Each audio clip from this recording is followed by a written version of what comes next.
El feminismo yucateco fue documentado y narrado por la dramaturga Piedad Peniche Rivero en el libro Siempre Vivas, que presentó en la Biblioteca Pública Central Estatal Manuel Cepeda Peraza.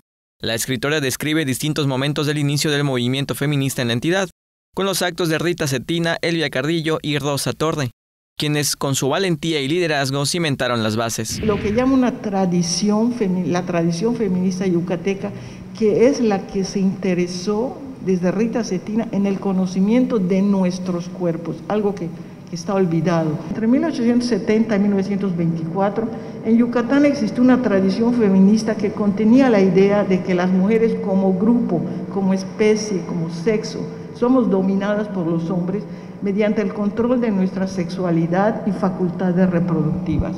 La autora relató en su obra La revista Siempre Viva, primera en su tipo escrita solo por mujeres. El libro Siempre Vivas contiene las historias de los rígidos, violentos y complicados momentos que sortearon las maestras feministas para dar clases de biología y educación sexual a las mujeres. El libro estará disponible en la Biblioteca Pública Central Estatal Manuel Cepeda Peraza. Con imágenes de Jorge Quimés, César Gómez, Teleyucatán te informa.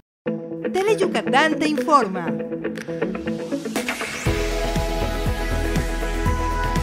Lunes a viernes, 3 de la tarde.